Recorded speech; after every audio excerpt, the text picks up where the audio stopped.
It makes one very anti-fragile.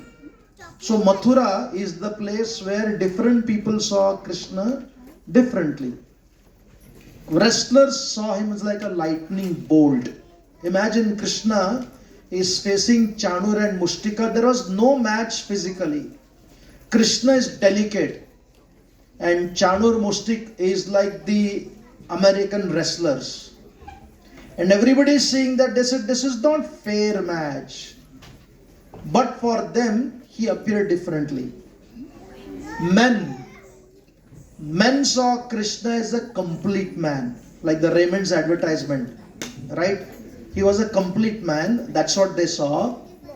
And women saw Krishna as a Cupid personified, personification of all attraction.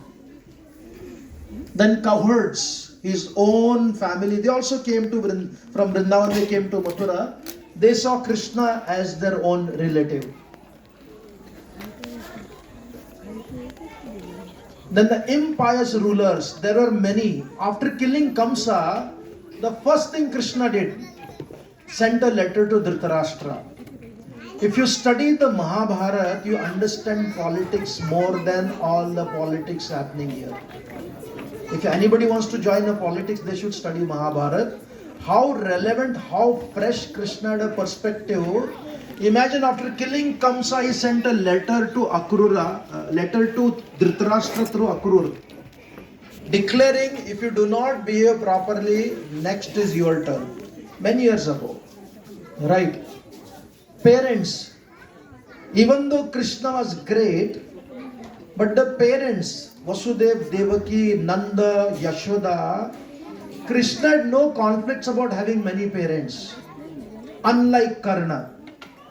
Right? When you study Mahabharata, he was not able to reconcile between Radha, that is his mother who raised him, and Kunti. But Krishna had no such conflict. In fact, it is explained even Putana, who came to kill Krishna, he saw her also as a mother. He can have many mothers while never compromising with his own mother, and they could see Krishna as their own child. The yogis saw Krishna as the Paramasatya, absolute truth. Vrishnis, their own clan, they saw him as their supreme deity. Even though he was never a king, Krishna never became the king. And there is a story behind this also. Lord Ramachandra had so many difficulties being a king. राजा के कई आदर्श होते हैं. राजा बनाने वाले के लिए कोई आदर्श नहीं होता, उसके पास केवल व्यवहार होता है. So Krishna chose not to be the king so that his game could be extremely flexible, fluid and infinite in regards to values and rules. What is the takeaway? Perception mirrors the perceiver. अपने दृष्टिकोण के अनुसार हमारी दृष्टा या सोच या दृष्टि होती है. Different minds, different Krishna. Krishna is one, but the minds are manifold.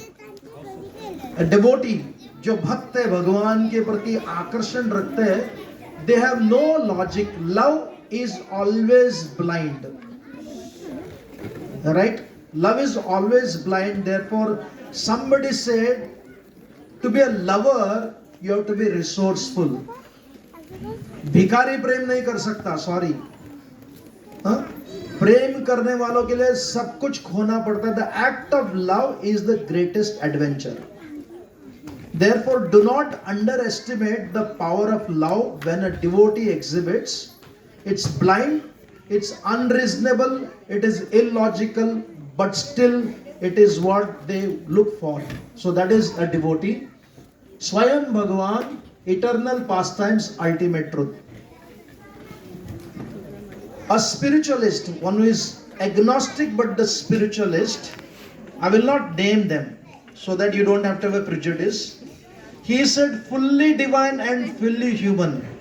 Flute and Sudarshan are not contradictory. इसलिए भगवान को पूर्ण अवतार क्यों कहा गया है?